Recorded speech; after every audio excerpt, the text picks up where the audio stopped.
Happy Friday, everybody. We are back together here with another video. We're going to be talking about one of our favorite companies to actually talk about here in this video. That would be the Walt Disney Company, or as we call them, the Woke Disney Company, because they're definitely woke.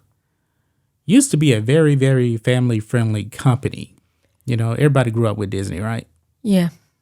Yeah. Now, Disney, they own a whole bunch of stuff, and they're trying to push propaganda on your children. And I don't believe that they actually care too much for Christians. You know, Christians actually have moral values.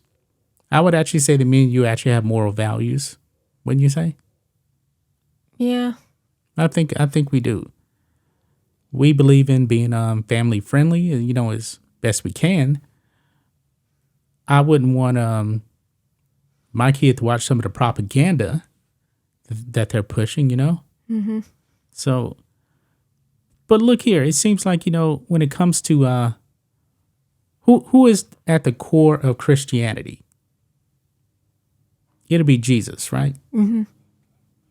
Well, it seems like, you know, Disney wants to deny the divinity of Jesus. Now, I didn't know about this, but there was a candlelight processional that happened around Christmas, and apparently Disney decided to make Jesus just be a man and nothing more. Pretty offensive to Christians, right?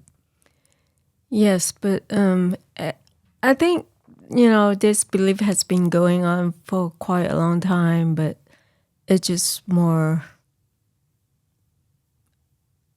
you know, more people believe this kind of stuff now, so they... Well, if they're getting their gospel from Disney, then yeah. You know, then maybe they should actually read their Bible. It says here, Lutheran leader Dr. Gregory P. Seltz, the executive director of the Lutheran Center for Religious Liberty in Washington, D.C., and the speaker emeritus for the Lutheran Hour, called on parents to ditch Disney after the company rejected the divinity of Jesus Christ during their EPCTO International Festival of the Holidays Candlelight Procession. Say that 10 times. That's pretty long right there. Back in December, entertainment analyst and scooper WDW Pro was informed by former Disney graphic artist and historian Joshua L. Harris that Disney had altered their script for the Candlelight Processional, which now denies the divinity of Jesus Christ. I can't believe I just read that. In this new version of One Solitary Life, which was read by Shang-Chi and Legend of the Ten Rings actor Simu Liu, it claims that Christ is, quote, simply a man, rather than properly noting that Christ is true God and true man. I mean, I'm going to read what he actually says, but when you actually look at that and you see they're saying Christ is simply a man, I find that to be offensive. What about you? Yes, there's, you know, quite, you know, the evolution atheist stuff like that. Yeah. And mostly the company and the world is turning toward that way. Yeah. But look at this is what Simu Liu actually read. Quote, for all the miracles of Jesus Christ, the Prince of Peace himself, was simply a man, a human being, and he walked through this world in the most human way possible with love. He didn't have much, but what he did have, he shared, and it became plenty. Food, water, shelter, care. He met the world around him with empathy, saw hunger and shared the food from his plate, saw thirst and poured from them from his own cup, saw sickness and offered his time for their healing, soothed them with his human hands. Jesus Christ found it in his earthly heart to give of himself to the people who loved him and even the people who betrayed him to all people, that a baby in a manger could grow up to become a man who taught a world of people what it means to love people. That is the spirit of this season. And it lives inside each in every one of us, the greatest joy of being human is to love one another. And when we share that love, that is the greatest gift of all, Lou concluded. Wow. I mean, he's telling you right off the bat. Called him the Prince of Peace was simply a man, a human being, and pretty much nothing more. Yeah.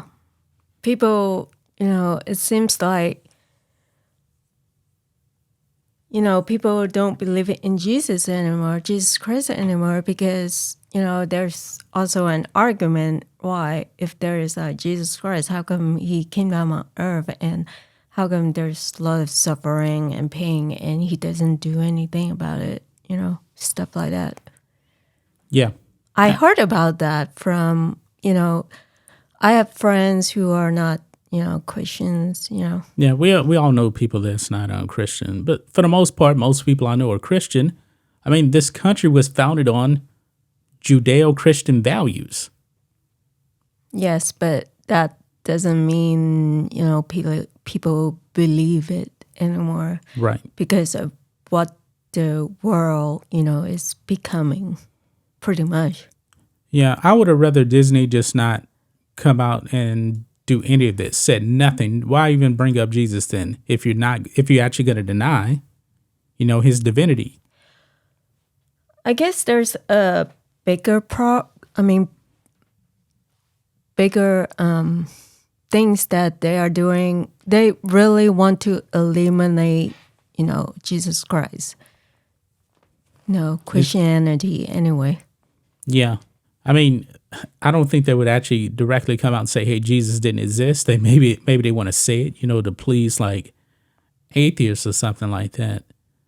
But when you start actually denying the divinity of Jesus Christ, that's very offensive. Do you actually think they would come out and say something similar about Muhammad in the Muslim religion?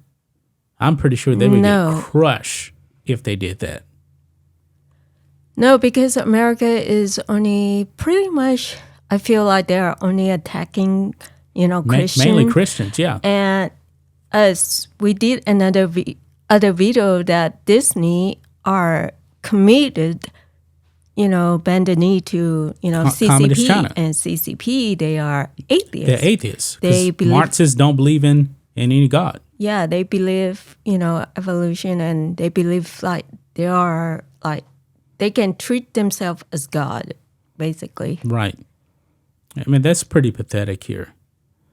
Right here, following this revelation, Harris spoke with Christian News Journal, where he was asked about how a big deal of Disney's denial, how big of a deal, I believe they made an error right there, how big of a deal Disney's denial of Christ's divinity is. He responded, quote, "It is nearly impossible to overstate just how much of a blasphemous betrayal this is." Beneath a mass of flowery feel-good sentiment, the climax of the candlelight processional, a spiritual service held for 64 years, Jesus' divinity is distinctly denied 5 times, essentially stripping Jesus Christ of his Christness during a deeply religious Christmas service. While all faiths have been attacked from the outside throughout all history, I don't believe any of them have been so thoroughly defamed from inside as Christianity has been this season, he continued.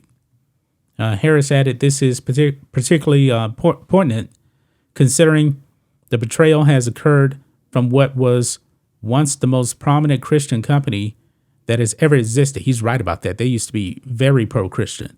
Mm-hmm. Walt Disney was a deeply spiritual man who embedded Christian ideas and symbols into almost every project he ever worked on. Snow White praised during his first film. Ave Maria is the finale to Fantasia. Disneyland was prayed over during his opening ceremonies by several Christian leaders, he explained. Man, he's right about this. I mean, Dr. Gregory Seltz would also speak to Christian News Journal and call on parents to ditch Disney. He informed the outlet, quote, "Sadly, Disney has gone full throttle into the parenting, even the preaching business. telling children what they should and should not believe, shamelessly willing to obscure the basic truths of Christmas in its new disinformation campaign, all in the name of entertainment. Any Christian parent who allows the glitter and glitz of Disney movies and Disneyland theme parks to take hold of your children's imagination now delivers one's children into the hands of people who actively seek to steal our children's childhoods and now even their faith, he declared. He concluded, "This is about the hearts and minds of our children, not just a ride on Space Mountain. Parents of all faiths need to find other avenues for entertainment rather than anything Disney." Man, he went right at him. Well, it's not only entertainment that teaching this, but I also, Kind of like culture overall. yeah, I also think the school is teaching that, and like in biology class, it's always like evolution and even in government. other like science. So but even though we watch like remember we watch a video, like a series like about like how the evolutionists are turning away from evolution and toward God. Remember that? When did we watch that? We haven't finished it, but we watched it like 2 weeks ago, 3 weeks. I'm trying to remember. But anyway, yeah. Well, but I'm just saying that like the Christian part, like talking about that evolution is wrong and like they have evidence, but the media don't want to talk about it, especially the entertainment nowadays, right, and the school. And so like they're pushing, this stuff, and I do, kind of blame the media and the school. Oh, the media plays a huge role in this. They definitely do. The media enables all of this stuff. I mean, when's the last time the media as a whole was really actually like pro-Christianity? They're more pro-ideology than anything. I mean, if you was to actually bring up something, about God or anything, they're going to try to shut you down. Like right now, I talked about this. The March for Life is actually going on right now. Well, it was going on. I believe it's still maybe actually going on. This is a whole day of festivities. The pro-lifers out there. I'm pro-life. You're pro-life. This one football coach, he actually used to coach in the NFL. His name is Tony Dungy. Very, very well-respected guy in the NFL. And those woke losers are going out of their mind. Why? Because he's a Christian and he's actually pro-life. They want this man fired from NBC because of that. Because he actually showed up at a pro-life event trying to save the lives of children. And these are people in the media that are slamming him right now. Well, people hate Christians nowadays, Yeah. and it's very popular. Yeah. And like, there's always an argument, like if you're Christians, how come, some people they're Christian, but like, they do, some, illegal stuff or, That's because Christians aren't perfect, just like no, but nobody's perfect. They don't understand. They always think, oh, if you're Christian, you're perfect and stuff. No. No, Christians actually acknowledge that we're not perfect. No, Christians still make mistake and fall. Yeah. That's why we need Jesus Christ. The thing is, if we were perfect, there'll be no need for Jesus, right? Yeah, but they don't think like that. Yeah. Yeah. Oh man, but what do you guys think of this? Walt Disney, boy, trying to cut out Christ. Sorry. No, go ahead. I think that what's his name, Dr. Gregory? Yeah, Gregory Seltz. I think he's right talking about, the Disney, because on the children's level, they, really don't understand. It's complicated about like, about Christian, and then that's why the parents need to take the lead. Yeah, and since there's so many people believe in atheism, atheists, whatever you call it. Yeah. Evolution, I should say. Oh, okay. Well, I think Dr. Gregory is right about teaching Disney because, it's difficult for children to understand what really Christianity is at their age, I guess, because they have like different level, to teach. When you go to Bible school, they have different level, right? Yeah. And I think he's right to, talk about parents, Yeah. should not. Yeah, let- because like if a kid goes to Bible school and they hear, oh, Jesus is Savior, they're going to be like, wait a minute, but at this Disney Christmas thing, they just said Jesus is a man. yeah. So that's the propaganda right there. So that's going to wrap it up, guys. We will see you back on Monday with another video. Until then, we will see you next time. Goodbye.